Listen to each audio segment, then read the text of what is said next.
Hello and welcome to another episode of Boundless Body Radio. I'm your host, Casey Ruff, and today we have another amazing guest to introduce to you now. Nate Palmer is a fitness and nutrition expert, health coach, speaker, and writer. Nate believes that being in incredible shape gives a massive advantage in business, focus, and relationships. He also happens to be a father, husband, and the #1 best-selling author of The $1 Million Body Method. He is also the founder of Passport Fitness. Nate helps business owners and entrepreneurs improve their physique, finances, and family time using fitness and nutrition as force multiplier.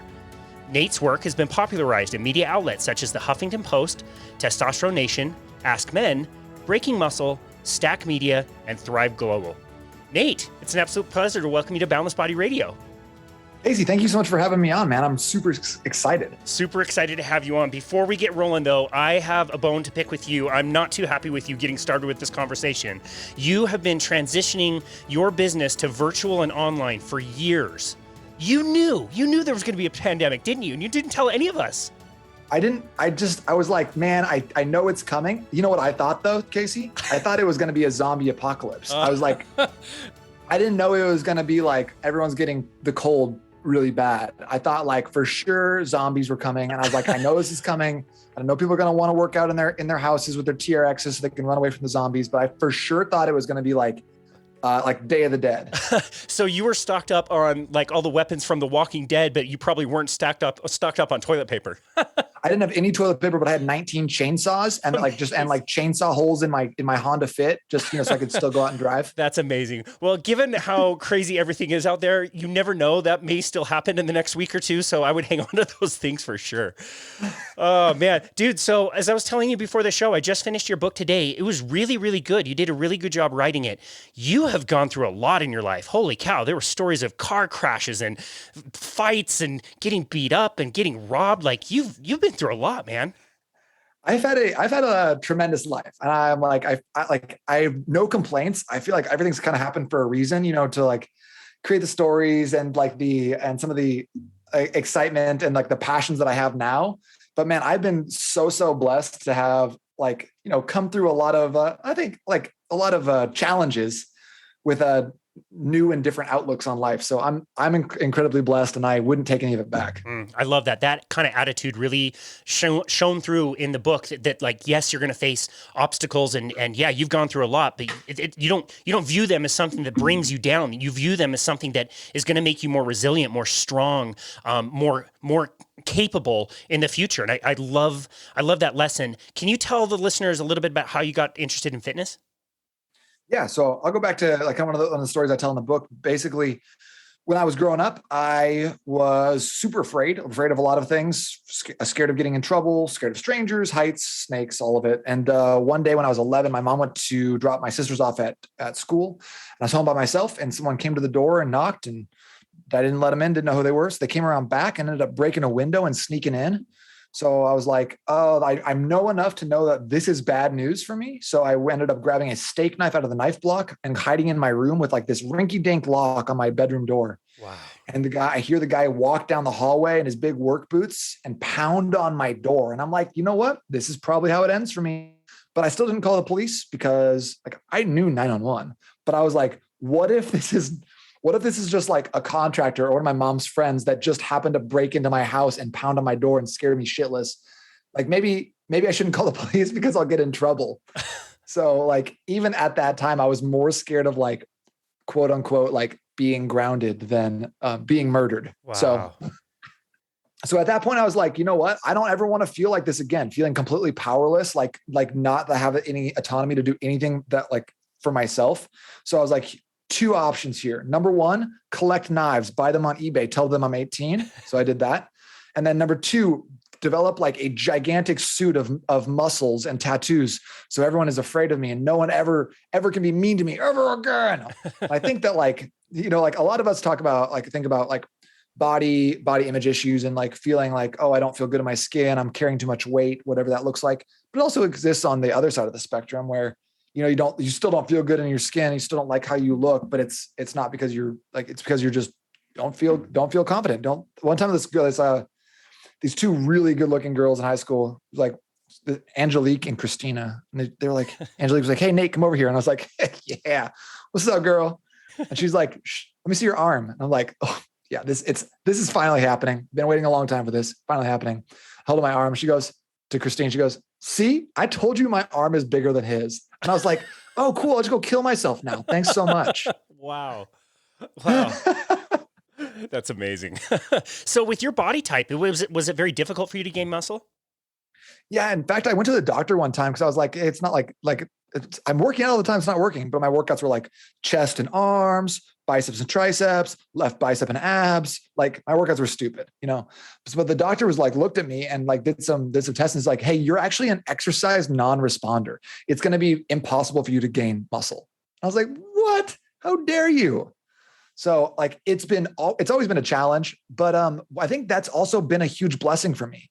So I feel like a lot of times like I can get someone to kind of where I am physique wise in like a year. It's not like I don't have like an impressive physique by as much like by any metric.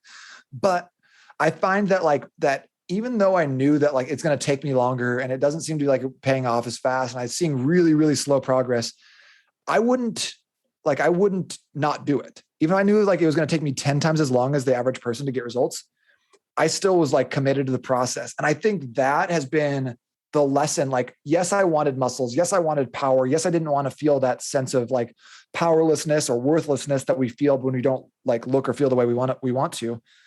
But what I learned from that, Casey, was that literally the only way to lose in this particular case, it was like my fitness.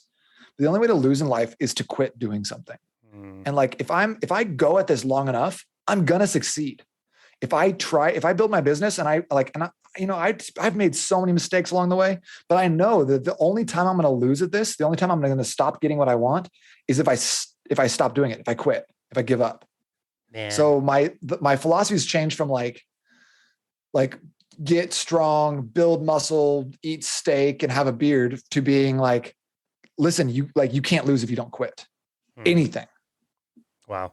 Dude, I love that. That is such a great lesson to learn. And you're absolutely right. If you just keep pushing, you'll gain just a little bit more every single day. And there's something magic that happens in that process, man, where along the way you start to get help, you have new ideas, you build skills. And again, that resiliency and strength just comes day after day. It's like you talked about in the book, like the workouts really aren't, I mean, they can be kind of interesting, but most of the time they're boring. And most of the time you just go in and do it. But that's where the juice is. That's where the magic is repeating that process every single day. It's fantastic.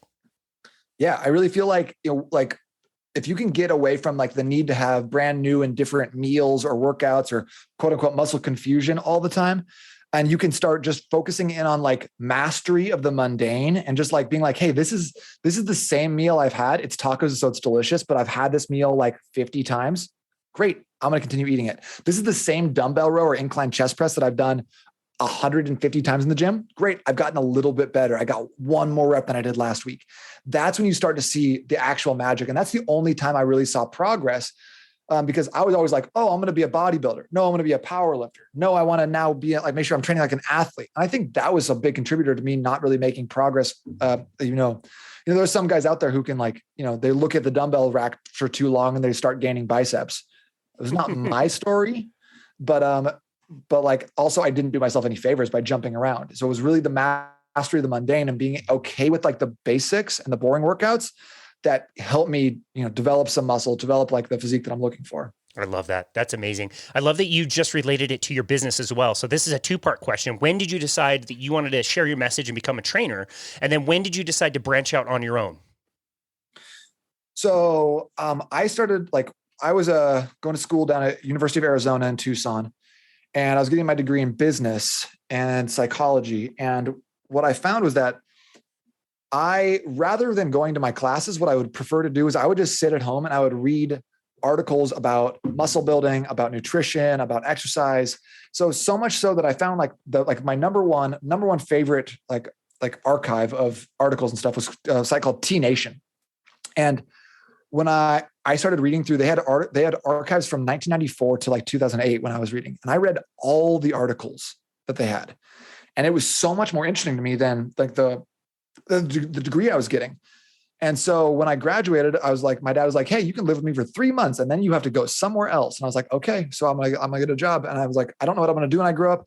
I didn't really realize it at the time, but the job market in 2008, Casey, was like not so good. No. But I was like, I'll figure it out, get something done. So I went to a gym. I went to a gym in Gilbert, Arizona called Fitness Works. And I sat down with like the manager there named Rick Wells. And Rick's like, do you have a certification? I was like, nope, but I know a lot about hypertrophy. And he didn't correct me on my pronunciation. And he's like, okay, just get a certification, come back and we can talk. I'm like, how long does it take to get a certification? He's like, about 3 months. And I go, if I have it done in 2 weeks, will you hire me on the spot? Wow. He goes, sure. Now get out of my face. And I was like, okay, challenge accepted, Rick. And so I went out, got my NASM CPT in 2 weeks, came back and I was like, all right, ready to work. And that was my plan to like for my job until I figured out what I wanted to be when I grew up. Fast forward a year, I was like, this is great. It's been really fun working 10 hours a day for minimum wage, and got made $18,000 my first year as a trainer. Wow. I didn't know I was poor though. I was just having a good time. And so I was like, I need some insurance though. I need to like actually get a big boy job. So I got a job at an online university called Kaplan College. And I spent 3 months there. Day one of training, I was like, that was a mistake. This is going to be horrible. And so I quit after 3 months and just decided, I had my mentor at the time who was like, hey, you need to open your own business. You need to open your own business. So he helped me find a spot where I was like renting space from this other guy who was incredible trainer, taught me so much about the business, the science and like flexibility and muscle groups and stuff like that. So I had some incredible mentors in my life, but was running my own business, at 23, and just doing a bad job of it, Casey. But I had it like, I had enthusiasm. I was excited about it. I love my clients. And like, even though my business sense was garbage, I still did great because like, I was just having so much fun and really loving the process. So that's kind of when I went off on my own, like in 2011 or so. And then in 2015, I basically moved entirely online when my wife and I sold all of our stuff and moved from Seattle to travel South America. Wow, that is amazing. What a cool story. Definitely ahead of the curve on the whole virtual thing, dude. Thank you. I wish I had been able to actually capitalize on some of it. Seriously. Rather than floundering for the first 4 years. Yeah, wow, that's so funny. Well, it's so cool that you decided to go out on your own. Very similar story to how I got started. I marched my ass into the office of the department head and said, what do I need to do? And I got the same certification that you did a few weeks later and with zero experience started in the industry. That's so funny. Okay, so between the two of us, we have probably consulted with thousands and thousands of people at this point. And when somebody first comes into the gym, we will always say, what is your goal? And commonly, 99% of the time, somebody will say, obviously, I want to lose weight. And I don't think that's what they really truly mean. And I think you'll agree with me. What do you think they really mean when they say, I want to lose weight? I want to look better. I want to feel more confident. I want to rekindle the relationship with my wife. I want attention. I want prestige. I think people only want one of three things. They want more like money, better relationships, or like more power. I don't think weight loss is along that list. I think it's a means to an end of one of those three things. Great answer. So a lot of those things would be more related to losing fat, not necessarily losing weight. Regardless of what the scale says, when you start figuring things out and get your body to burn more fat, you can achieve a lot of those things, correct? Oh, totally. Yeah. Like, I don't think anyone really wants to I don't think anyone really cares about their relationship with gravity. They care about how they look in the mirror. And that's a complete 100% fat thing, not a weight thing. Okay. So perfect. You're setting me up perfectly. So if somebody did want to lose weight in a typical fashion, what might they think to do? Well, you gotta make sure you're eating clean foods, right? And you got to do some cardio. You probably got to run, right? Like that's what they do in Rocky, and he's fit, right? So you got to run the stairs, you got to put your arms up, and you got to only eat clean foods. Perfect. Okay. So January 2nd, first Monday in January, the gym fills up. Lots of motivated people, usually on the cardio side, and they start their diet and they're doing well. What happens over time? Well, I think what the biggest thing that I see with people and the reason like it doesn't stick is because everyone is all in. They're like, okay, working out 5 days per week, only eating clean foods. That's tilapia, kale. That's it. Running 5 miles. and they burn out because that's not sustainable. So even if you get good results, which anyone can get good results if you eliminate all the foods, all the foods that bring you joy in your diet and start only doing cardio, like, yeah, you can get results. But the more important question is, can you sustain that effort that you're putting in? And I think that people don't understand that fitness is a lot more about like balance and a lot more about consistent medium effort rather than like bursts of short effort. So that when like either they get results and they can't maintain the output, or they're not doing quite enough and they're not seeing the miraculous, spectacular results that they were expecting after eating one kale salad. And so they start feeling disheartened. So two things: mismanaged expectations and an all-in attitude that doesn't leave any room for, like I think about keto. Like, you can't have a bagel on keto. You can't have a beer ever again. Pass. You can miss me with that. Okay. So I was fortunate enough to validate this on metabolic carts for most of my career. But can you explain, you did such a good job explaining this in the book. Can you explain what happens physiologically with some of these people when they start that diet and the weeks are going by, and what is happening to them in their metabolism? Yeah. So as you start eating less food, which is kind of like the main thing, for some reason that guys that kind of end up on like, oh, I'm going to have 1,500 calories a day, and ladies end up with 1,200 calories a day. And that's just kind of like, just for no one can explain to me where those numbers came from. But like, that's kind of where people end up. And so what happens is your body starts shutting down important processes. So like, if you're a toe tapper, you stop doing that. Like, your body's like, that's excess energy. We don't need to do that.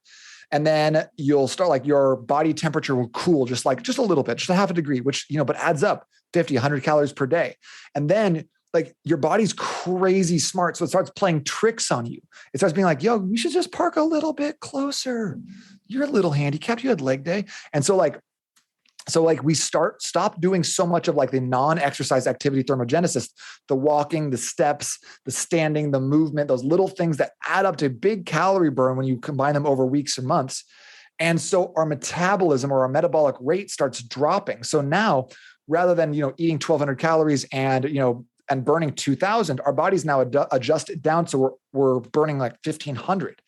So not only is our metabolism repressed, now in order to get results, you have to go deeper into that debt, that caloric debt. So like what's next? You drop your calories to 900. Again, they're going back to the sustainability thing. It's not possible. You can't maintain that long term because, like, you can go out and have like happy hour with friends that's more than 900 calories. So if you're setting yourself up like in a way that requires you to undereat constantly and work really, really hard in the gym because you just have not built your metabolism up, or you've kind of just buried yourself over time with these bad habits, you'll never have success because your metabolism is decreased, your output's decreased, and you're just never going to be you'll never feel happy, to be honest. And the problem is too, this compounds every time you do it. Every round of a diet and that type of a workout program, you make it worse and worse and worse, and your metabolism keeps dropping. And you're right, it's like being on a treadmill that's always speeding up. Like, it's going to toss you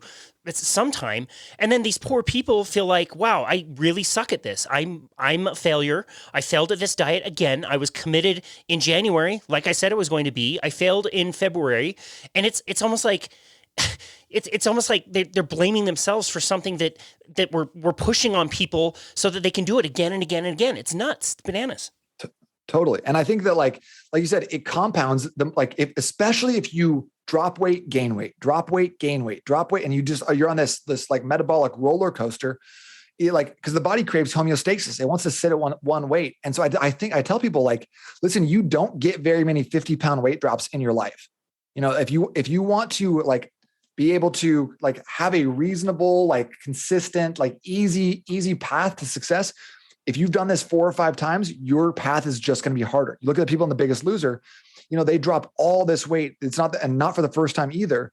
So if they want to maintain their weight loss, they got to be working on an hour a day and eating really, really minimally. There's just no way around it. That's why there's such a big recidivism rate, not only in the industry, but especially on that show. Oh, absolutely. And they even studied that using the same metabolic carts I was talking about earlier, where 6 years later, after doing the contest, most of their weight had already rebounded that they lost. And when they measured their metabolic rate, it was still suppressed by, I think, an average of like 600 calories. Crazy. Oh, 600 calories. You can do so much with that. 6 years later, dude. Yikes. And again, Yikes. think about psychologically what comes along with that. I did this show, everybody saw me, and now I'm regaining my weight. I can't stop it because I don't know what to do. Like that's such a deep, negative place to be mentally. Totally. Yeah. Crazy. So let's talk about some of the concepts in your book. We don't want to go down that route. So what are some alternatives and some things that you talk about in your book that can help us avoid that, have a good, consistent, energy level and weight loss for the rest of our lives and something that's easy to maintain?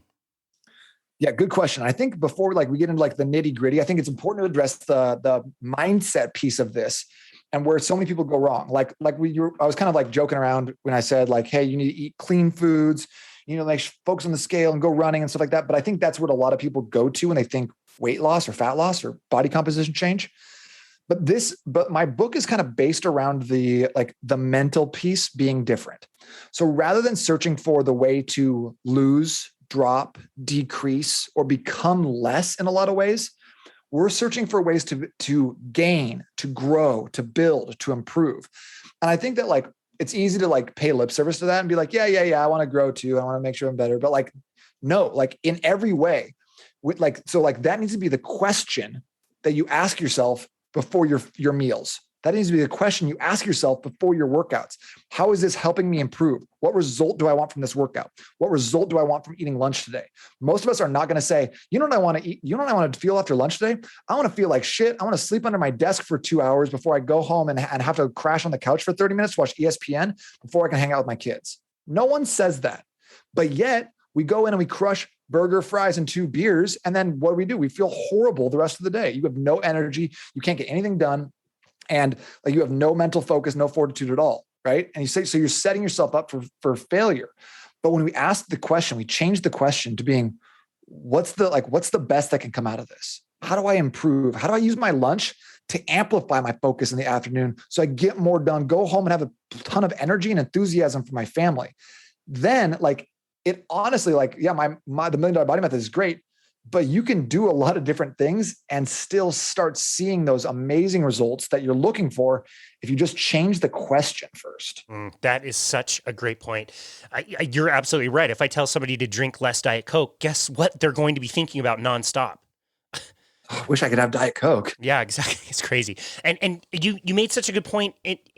Just now and in the book, it's about energy, gaining energy. Start there. Don't worry about the weight. The weight will take care of itself. We want energy. We do want to show up for our kids. We do want to enjoy a walk at sunset around the park. Those are the things that people are missing out on. Totally. Yeah. And I think that George Patton says it really well. He says, fatigue makes cowards of all men. And I think that's really apt because it's not just oh, I'm tired and now I'm I'm fearful, but it makes us worse at decision-making. When you're tired, you're going to eat higher carb, higher sugar foods. It's just that's been proven over and over again. Your body will send those signals. You have less willpower to kind of grit it out in terms of a hard diet. You're not going to be able to show up as well for your family, for your business, for your tribe and your trade, all these things. So when we focus on gaining energy, focus, and mental acuity, the weight loss comes because we are so focused on making sure that we're eating in a way that builds us up. And I think I want to an easy kind of simple way of doing that in the book as a way of prioritizing focus is so that when it comes down to it, if we're talking about lunch again, the lunch I write about in the book is not sexy. It's not sexy. It's protein and vegetables, right? And everyone's like, oh man, another tilapia and kale guy. And that's not it at all. It's all about having that something small, something that's going to give you the energy, the vitamins, the minerals, and the protein that you need to move on through the rest of your day so that you can have a bigger dinner. You don't have to worry too much or stress about it. If you're having mac and cheese with the kids, you can still fall in line with the program because again, we're thinking about what do we want out of this? I want energy in the afternoon to finish my work. And I want to be able to show up with my kids in the evening. And I want to be able to eat something for dinner with them. So I'm not bringing Tupperware to grandma's house and looking like a nerd. That's a great point. If we back up and start in the morning, I think a lot of people talk about morning routines. And so I assume you're waking up at 3:30 in the morning, you do your 2 hours of journaling, you do your gratitude practice for an hour, you go on a 3-hour walk. What are some of your things you recommend for your morning routine? 2 hours of gratitude, bro. I'm get on my level. I'm waking up at 11:30 p.m. I'm doing 6 hours of gratitude. It's the only one. You're so woke. You're so woke, bro. Thanks for noticing. You should see. Yeah, you should see the herbal tea that I'm making with organic Peruvian lettuce wraps. That's amazing. Ted Naiman on some podcast, we were lucky enough to interview him, but on some past podcast, I remember somebody asked him the same question. And he was like, look, man, I'm dragging my ass to the coffee pot just like everybody else. I stay up too late. I watch Netflix too late. I know I suck at it. I don't have a morning routine. I'm sorry. I'm like, I really appreciate that honesty. So like I was big into, I love Hal Elrod. I love The Miracle Morning, and I did his Savers for a long time. But I have now a 3-year-old and a 5-month-old at home. And so I don't sleep very much. So I wake up when the kids wake up. And when that happens, there's no journaling. There's no gratitude. There's no meditation. I'm waking up and I'm like, what can I do to give myself a quick win in the morning? So that's why like my morning routine in the book is so stupid simple. It's like, I'm trying to figure out what's the highest return on my investment I can get with the lowest amount of time spent. So my morning routine in the morning now is 32 ounces of water within 30 minutes of waking up and 60 seconds of explosive exercise. So that can be for me, jumping jacks. A lot of times it's dancing with my daughter to some silly song she's making up. Sometimes it's shadow boxing in the corner. Sometimes it's never burpees. I'll say that much. It's never burpees, Casey. Awesome. That's great. That sounds really good. So that's kind of like a minimal approach to just a few simple things that somebody could do during the day. It's fair if they want to add things to that, or they do have, more time and no 3-year-olds, right? Yeah. I mean, like, obviously, like, that's like the bare bones. Like, I think that's like, that gets you a lot of what like all these other longer term morning routines give you. It helps you amplify your energy. You wake up with a positive mindset. You get a win physically. You help replace some of the liquids that you lost overnight. And if you can do all those things in 90 seconds, with 3 kids or all like a bunch of stuff going on, like that's the best. That's amazing. Well, I think most of us know too, that if we wait to work out later in the day, odds are, 5 p.m. is going to roll around. We might be tired. We might have other things going on. It's a lot harder to get the workout done later in the day. I think most people notice that. When people are thinking about constructing their workouts, what things should they be thinking of, and should they put those workouts in the morning? Yeah, I think that for the most part, most people should work out in the mornings, just because, like you said, it's harder to get them. Like your day kind of disappears like later in the day. Your day doesn't belong to you for a lot of us. Working out in the morning also helps you wake up faster. You'll feel really good all day. You build energy, because I feel like, the power plant doesn't have energy. It creates energy. Same with our bodies, right? So like if you're a tired person, you need to build more energy. And one of the best things you can do, even though it's counterintuitive, is work out more, exercise more, walk more. So doing that in the morning is just one way you can, like, one super simple way that you can elevate your energy for the day. And in terms of like what you should include, I feel like every workout program should have some sort of resistance training in it and some sort of cardio in it. I'm not a huge fan of like boot camps and classes and stuff like that. I think that the concept of muscle confusion has gone a bit too far. But if you can just focus on some of like I always try to think about like, okay, what do I want out of this workout? What result am I looking for? Right? Like that, always going back to that question. And I want to have a bigger chest. I want to have bigger arms. I want to look more aesthetically pleasing, if I'm being very, very honest, Casey. So what do? I'm going to pick out 1 or 2 exercises for each of the body parts that I'm trying to improve on, and then train that like a specific movement that meets my goals, and train it hard and train it over time, and give it several months to see if I can make some improvements. So for me, I'm going to pick out like an incline dumbbell bench press, and I'm going to do that move for the next 3-6 months. Mix up the reps a little bit, mix up the grip a little bit, but just kind of pound on that move, get bored with it. And once I start getting bored, then I know I'm going to start getting results. That's perfect. And you are the perfect person to ask this, but what is required equipment wise for people to get really great results? I think that it's easy to say like, oh, you don't need anything body weight, but I think that like body weight and even like a TRX to a certain extent can get boring long-term. And I just said boring's good, but also got to be like total, like reasonable, and say like most people aren't just like fitness machines and then we'll just like work out everywhere, no matter what. So I think that like at a certain point, you do need a couple pieces of equipment. I think the power block dumbbells is amazing for a home gym, but if you have a TRX and a dumbbell, like a set of dumbbells and a bench, like I think you can have a solid home gym that will serve you well for years. That's perfect. One of my favorite studies they did, I can't remember who did this or when this was done, but they took two groups of people. They put one group of people on the same workout program. So they had to come in and do the exact same workout every single time they worked out. I think it was 3 days a week. And the other group, they gave them variety and different things to do. And I believe the outcome of the result was the people that did the exact same workout every day got the best results, but the people that had more variety really enjoyed it more and were able to stick with it for longer. And so it's interesting to kind of ride those two lines as a trainer. You're trying to give like a little bit of variety, but also, stick with the same principles that are going to get you those long-term results. Totally. And so like for my clients, like, yes, it'd be great if I could have them all doing the same workout program until it stopped working, until they plateaued. But most people, like you said, like don't enjoy that process quite as much. So I kind of give them the best of both worlds. Everyone does the same program basically, which like with a little bit of like, I'll add in some intensification techniques, drop sets here, rest pause there, more reps, extra sets, but the same exercises, the same workouts essentially for 4 weeks. I change them every 4 weeks. And like, if I was really like a hard ass about like, oh no, we got to go until you're plateau for the 2 weeks. And then we can change that exercise. I just think people would find less joy in it, even if the results are slightly better. So for me, that's kind of like that middle ground of like, we'll change those exercises. We'll change it all up. So you get a new look in 4 weeks, but you also have to stay on that same thing so you can see the results over the course of those 4 weeks. Yeah, I love that. That's great. So you're doing these workouts. Hopefully you're building muscle. The goal in my mind would be to send a signal to your body that the level of strength you have is still a bit inadequate and it needs to, shuttle resources over to building muscle, which is an expensive process. But can you talk about some of the benefits of increasing your muscle mass, and not necessarily in a way that I think a lot of people think of it as like, I don't want to look like Arnold or something. Like, no, you don't need to be a bodybuilder to see benefits from increasing muscle mass. Totally. And also, you're probably not going to have very good luck looking like Arnold. I've been trying to look like Arnold for a decade. It's just not working for me, Casey. It's been very hard. Maybe I can sell you some quote unquote supplements in the locker room or something. Oh my gosh. Yeah. If I could get some protein or maybe that creatine, I heard that's a steroid. Like let's the Barry Bonds fish oil. Ooh, there's a market there. Exactly. I think you're onto something. Exactly. $1 million idea. So for me, gaining muscle is kind of like the upper echelon, like the primary goal that people should be striving for. Because most of us are not going to be like athletes. We're already past our prime. People in the NFL are like 10, 15 years younger than me now, which is depressing. But you know what? Moving forward, I'm not going to be in the NFL. I've got to realize that. So building muscle is still one of the most like rewarding things, because like you said, it's expensive.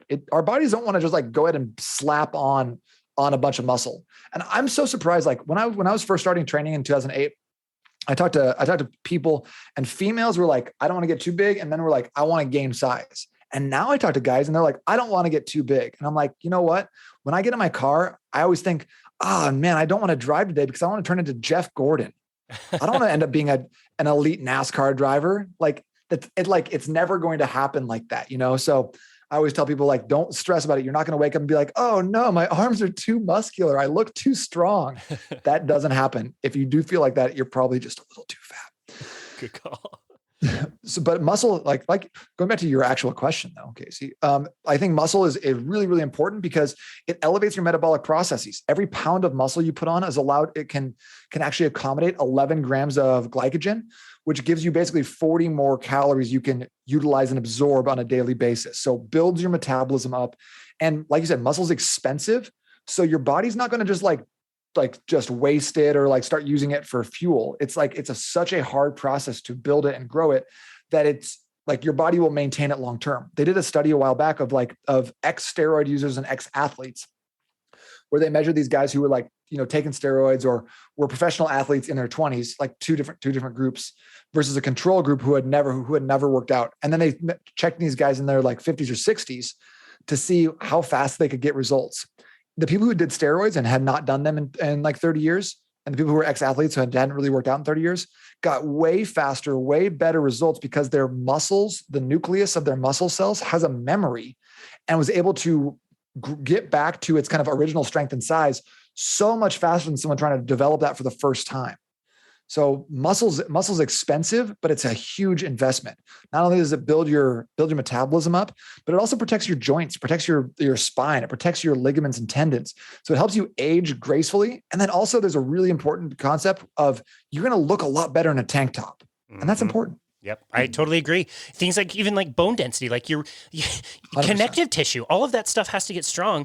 We all know how we go out. Like, you turn 70 and you have a fall and break your hip and you're done. And a lot of that is maintaining that muscle mass through your entire life. I'm so glad that you mentioned women in particular, because that's something that I got a lot out of my career. And I'm so glad that it seems like that kind of paradigm changed maybe 5-10 years ago where, people were talking about like strong is the new skinny. And I totally agree with that. Yeah. I think I'm not a huge fan of CrossFit, but I think CrossFit has done a lot for women. I was at the gym the other day, and they have 7 squat racks. And the other day I saw 7 women in these squat racks, deadlifting, squatting, hip thrusting, doing like badass, like heavyweight exercises. And I'm just so excited. I was like, I'm so glad. I'm so glad for CrossFit for this reason. Man, that's amazing. So that's kind of what you're talking about as far as building up your energy stores. This is where it is an investment. You do the weightlifting, you're paying yourself back in more energy. You're going to have more energy in the future and be more resilient for those times when, 3-year-old is jumping on your bed at 3 a.m. versus, doing the excessive cardio, which has the absolute opposite effect. You are taking your metabolic rate down and paying yourself less and less money in the future. 100%. Yeah, like the other day, I was like, we have a game. My 3-year-old likes to play games. Her name's Renna, and she started calling it this when she was like 18 months old. But it's called Save Renna Mattress. And the game is this: she stands on the edge of her bed, and then she will either jump and I will catch her, or she'll jump and like land on her little trundle bed mattress. But one time I wasn't paying attention, and I was like looking at her little brother, and she jumped anyways and like full on landed on my neck, like straight up, just like dropped in my neck. And it hurt. It wasn't that great. And we all cried a little bit. There were some tears, but at the end of the day, I was like, oh my gosh, I'm so thankful for the time I put in under the bar, doing things like to strengthen my body, my traps, my neck, to take that and just walk it off. Cause I feel like in the wrong position, something like that, you could like easily end up with, maybe not a broken neck, but like an injury that's going to set you back 2-3 months. Oh, for sure. So, chronic back pain, chronic neck pain for years and years and years. We see it all the time. 100%. Wow. 80% of Americans end up with back pain at some point. And it's just, most of the time it's because they sit too much and their core is too weak. So strength, muscle building, like it's more important than I think our society gives it credit. Couldn't agree more. I love that. Okay. So we talked about starting our day. We talked about the middle part of the day and the lunch. Tell us a little bit about how we should unwind the day, how we should be thinking about food and other practices that get us ready to set us up for a really great night of sleep. So one of my favorite supplements, my favorite thing to take before bed, that's going to give me like a really relaxing, like deep sleep. That's going to help me facilitate like falling to sleep faster. That's going to help my body recover and rebuild during the evening is, what do you think it is? Oh, good question. Most people would say melatonin, but I might say GABA. I'm going to say carbohydrates. So I think that like a lot of times, we're talking about, eating that big burger or the Chipotle bowl or whatever else, and then feeling really, really crummy in your mid-afternoon. Why don't we harness the power of carbohydrates, which will basically are kind of like our high impact fuel, or our way of helping our body, give ourselves energy into our muscle cells, into our liver, that sort of thing, and break down into glycogen. Why don't we harness that power and use that as a way of getting in deeper sleep? Because like, I feel like when you eat a meal that's high in protein, high in carbohydrates, you shift your body from that sympathetic nervous system dominance of like, kind of like that, like mid-level fight or flight mode, where you're like focused, you're on point, to being parasympathetic nervous system dominance, which is that rest and digest. It's the ability to kind of wind down and relax, which is what we want in the PM anyways. So by utilizing our food to help us get there, I think you can set yourself up for a great night of sleep, wake up feeling rested and relaxed, and then go on to like do that again and build kind of a snowball effect with your energy in that way. So I do like GABA. I do like magnesium and zinc and stuff like that, some different supplements, but I try to also highlight the importance of carbohydrates in the PM meal. Excellent. So is there a difference between different types of carbohydrates? Are they all created equal, or are there some that people should be focusing on? That's a good question. So in the $1 Million Body Program, what I have people focus on, especially for the first month, is just rice or potatoes. So sweet potatoes, regular potatoes, white rice, brown rice. And the reason I like those is that they're pretty innocuous carbs. So they're just carbs. There's not a lot to them. Most people don't have any sort of like allergies to those two, the way that some people do for like wheat or gluten or corn or other things. So I like having something that's super easy. That just gives us a basic level of carbs. And like, if you can break down carbs into like nutrient density, obviously like a yam is going to be more nutrient dense than a white potato. And you can also do like the glycemic index where like, okay, pineapple is super high on the glycemic index, like a lot of sugar versus like berries, which are low glycemic index or whatever else.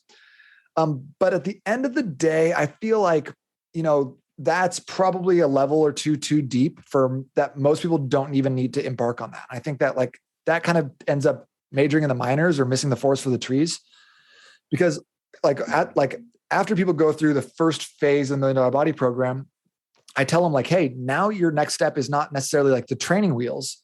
It's not connect the dots. It's color by number.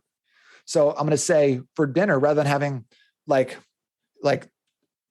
8 ounces of chicken and like some asparagus and a potato, what you're going to have is a protein, a veggie, and a carbohydrate. So if your carbohydrate is, Casey, is like Honey Nut Cheerios, so be it. I don't really care. As long as you're adhering to like the framework that we're building out and you're not eating that every single night, like I want you to be able to eat the foods that you enjoy. So if you want to have bagels for dinner, like we can make it happen. If you want to have clams and asparagus and Fruit Loops, Casey, that's gross. Why would you do that? But also go ahead. Now we're learning kind of like the rules of nutrition, following the framework. And, as long as we're kind of operating within like a, like moderation, then it's no big deal to have those things at night. And that's why I like the message I like to tell people. It's like, it's not clean versus dirty. It's the inputs. It's the communication of what that food is telling your body. Wow. I love that. This is why I so much appreciate how you put this together. I get, so my nutrition journey has kind of taken me through keto and into the carnivore space. And that's what I've been doing for the last few years. And I want to be so myopic with everybody. This is what works for me. So you have to do it like this. And I need to recognize and do a better job that most people don't want to do that. There's other ways of doing things. I think we both have a background in precision nutrition as well. And they talk so much about human behaviors and coaching and things like that. It's nice to embrace any different way you want to come at that and have the person just say like, look, what's working for me the best right now for what I want to achieve. 100%. I totally agree with that. And I think that like, that was one thing that I always got bogged down on. Like for my, like, I was sharing with my, my program with a couple other trainers right now, to like trying to show them how I work with clients. And what I was telling them is like, listen, my program right now, the first month I have people watching, they have download a handbook, they go through the steps, and then they watch 5 videos. Each video is 2 minutes long or less. When I first built out my program, Casey, I had 18 videos and all of them were like 20 minutes long. Wow. Because I was like going into like the minutia and how do you read labels and what is like the macronutrients here and how do you do this and what should you be looking for and all this like stuff that really didn't matter and move the needle for a lot of people. So like the more I do with my program and the more I build it out and the more I create it, the simpler and simpler and simpler it gets, because I don't think people need to know necessarily like where something falls in the glycemic index to be able to live a healthy lifestyle with eating the foods that they enjoy and still looking the way they want to look. Yeah, I love that. And I think even for people that are in the industry, like you and I, for trainers, like we've got other priorities too. Like we don't want to be counting all this stuff and worrying about all these things. Think about the normal person. This is so far off their radar anyway. The more simple, the better. I really love that. Totally. And I think we have the curse of knowledge too, right? You're like, oh, it's easy. We know exactly how to shop. Well, most people don't shop. Most people don't even know how to turn on a slow cooker. So like, slow down, meet them where they're at. Yep. I love that. That's great. There's one other thing, practice that you use at night, which I really love. And I think I'm going to start doing. Can you tell us a little bit about the final deposit? Yeah. The final deposit's like one of my favorite mental exercises. And basically again, everything's so simple. Just trying to give you a high ROI on simple behaviors. And also like the other thing is like every single day throughout the course of the day, you're stacking wins. You're getting these little wins. Every time you drink water, you're winning. Every time you do your 20-minute workout, you're winning. Every time you wake up and do your 30 seconds of, or 32 ounces of water, 6 seconds of exercise, you're winning. So you end your night on a win as well. And all you do is before bed, you write down on a piece of paper or in your phone somewhere, if I were to only accomplish 3 things tomorrow and I still wanted to feel great about what I accomplished, what would those 3 things be? And so maybe that's like building out a webinar, emailing this person back, doing this sales call, hitting my workout, meal prepping, whatever that looks like for you. And I think the thing I love about this is that it takes like the worry and anxiety about tomorrow and puts it on a sheet of paper. It outsources that to somewhere else. And then if you want to get real meta with it, like by telling yourself what you want to accomplish, especially when it comes to like creative or more complicated tasks, and saying like, hey, I need to work on this webinar tomorrow. I'm not sure what to put in it. You can have your subconscious go to work on that all night for you. Robert Louis Stevenson is like famous for, he calls his subconscious his brownies. I'm not sure why, but he would basically tell his brownies at night. He's like, okay, writing Treasure Island right now. Captain, like, what's his name? Like the guy with the peg leg. I don't know. Yeah, I can't remember. I did read the book though. I promise, Mr. Stevenson. I almost said my fourth Captain grade Jack teacher. Sparrow. Long John Silver. There we go. There we go. Long John Silver's doing this. He's on an island. What's next? And he would go to bed and just like and prepare himself to like wake up with the next piece of the story. So he would credit his brownies for writing a lot of his like plot points in his book. And I just think that's so cool that we can that we have this powerful resource at our disposal that we don't cue it in on what we want it to do very often. This is just an easy way of doing that. I love that. I believe so much in that there's a power of intention and putting that out there before you go to bed. Yeah, you're right. Like dreams and ideas and things you think about in the morning when you wake up again, I think are so much more enhanced. That's great. And I want to just hammer home this point. You didn't say put those 3 things into the notes section of your phone. You said pencil and paper, pen and paper. I did say phone because I do think that sometimes people just are better at their phones. But yeah, if you can avoid looking at your phone at night, it's way better for you. I agree. I think it's so much and more. Also writing stuff down. It sticks better when I write it. Yeah, I agree. Just the act of writing it. Even if I never read it again, I remember the act of writing, and it feels so good to have a to-do list. My wife makes fun of me for doing this, but I have a to-do list on paper that I cross things off physically. For me, that really feels like I'm accomplishing something. My to-do list is sitting right next to me on paper too. So I feel you. I love it. That's awesome. So when did it occur to you to be a little less of a trainer and a little more of an author? That's quite a process. And I don't know, for myself personally, I deal with a lot of imposter syndrome, feeling like I don't have a voice or I can't say something that somebody else hasn't already said. What kind of resistance did you meet when you started to mull over the thought of putting this into a book? Yeah, good question. So this is actually my second book. I wrote another book called Passport Fitness, which was based on kind of like my wife and I's trip through South America and like the training techniques and nutrition that I kind of developed there. So that was a lot of like storytelling and just kind of like, here's how to eat on an airplane and just like some quick tips. So what I like, I love training. Training's my jam. I've always been pushing people to train. And what I was finding was like early on in my programming that like, I would just be like, all right, great. Download this app. I'm going to give you your workout program. And then people wouldn't do it because it was too complicated. They didn't have a buy-in. So what I started having to be like, I had to like take it back a notch and be like, what do people need? Well, they need to see results first. So how are they going to do that? Well, they need to dial in their nutrition. You have to go nutrition training, I think, to really make this a lifestyle.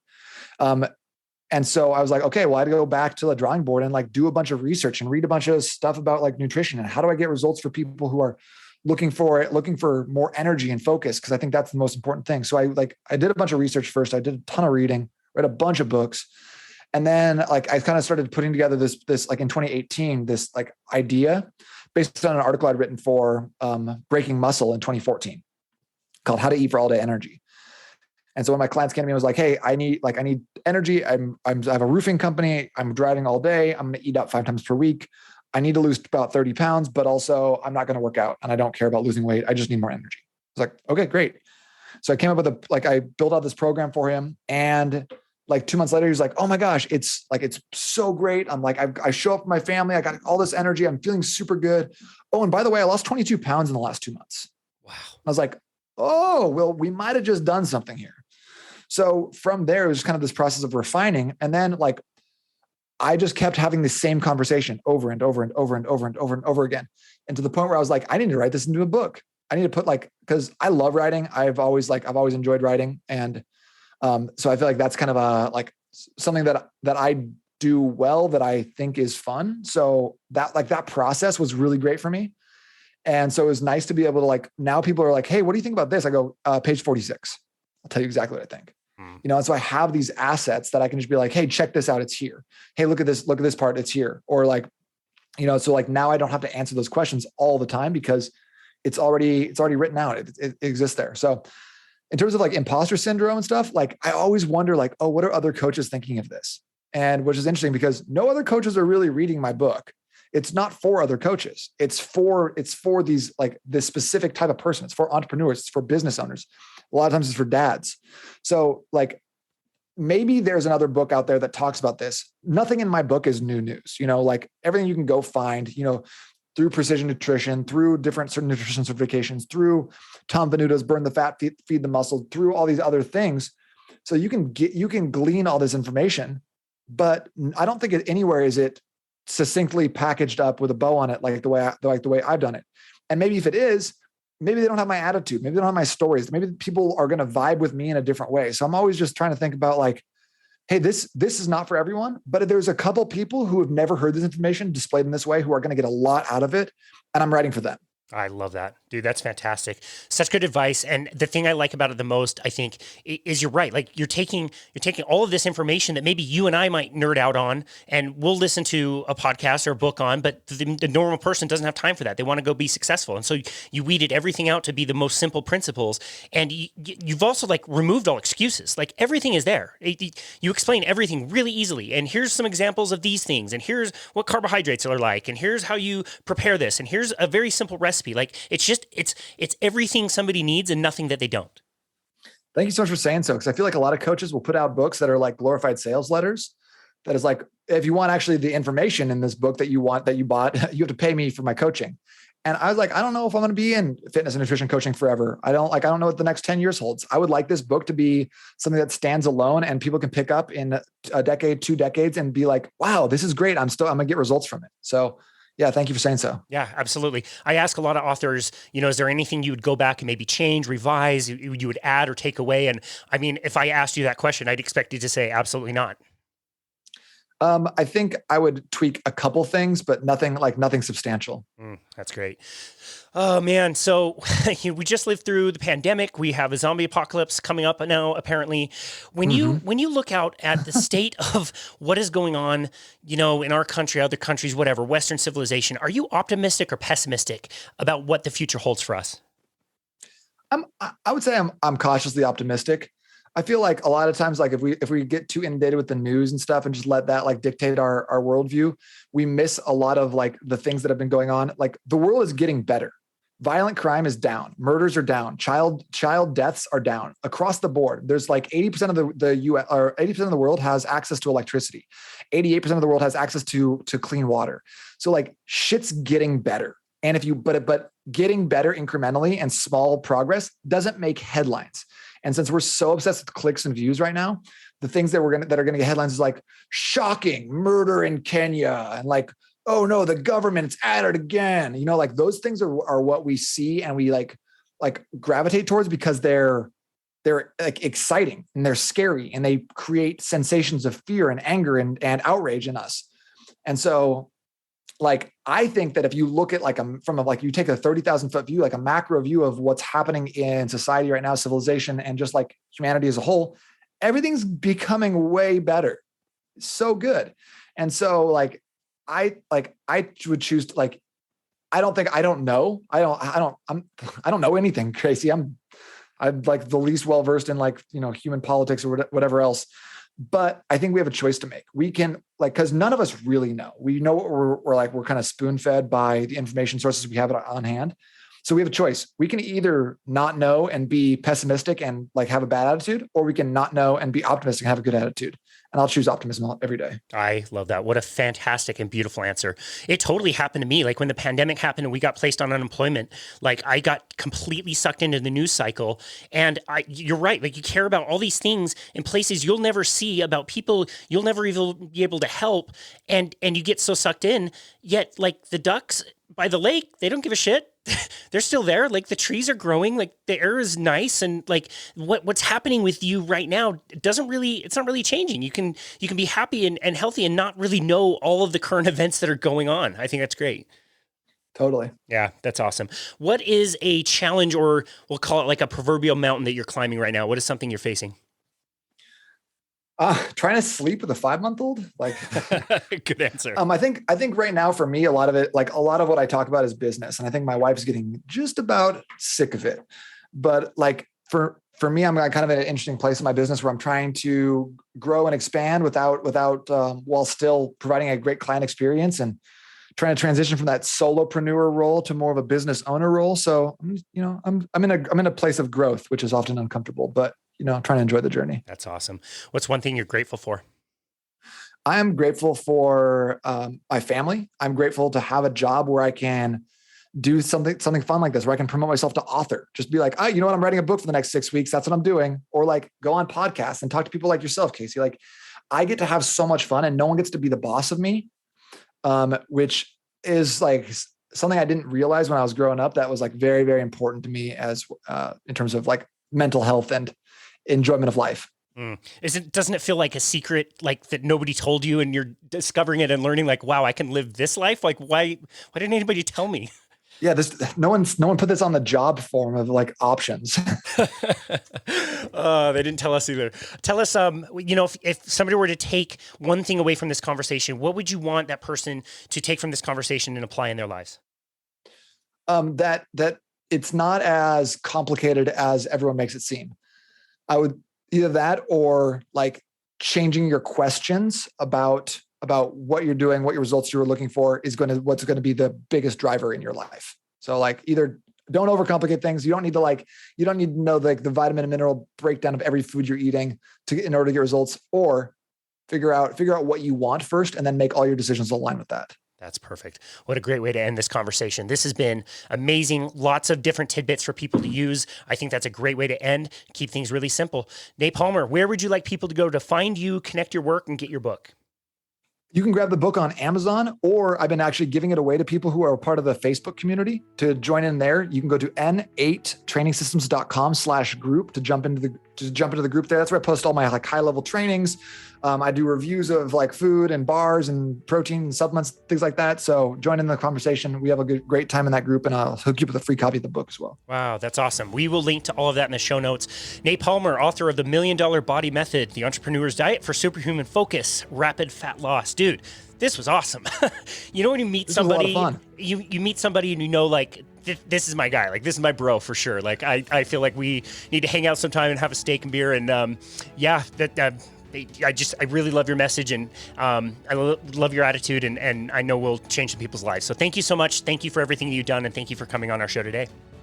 Thanks, Casey. I'm also excited that people are not going to have to listen to this in fast motion, because we both talk ridiculously fast. I was just going to say that, actually. I listen to all my podcasts at like 2x the speed, so I'm going to definitely have to slow this one down. We've had that criticism that I talk too fast as a host, and this is going to be, I'm really sorry if that's you, but you'll deal with it. Slow it down, re-listen, you'll be fine. Awesome. Dude, thanks again. I really appreciate it. And this has been another episode of Boundless Body Radio.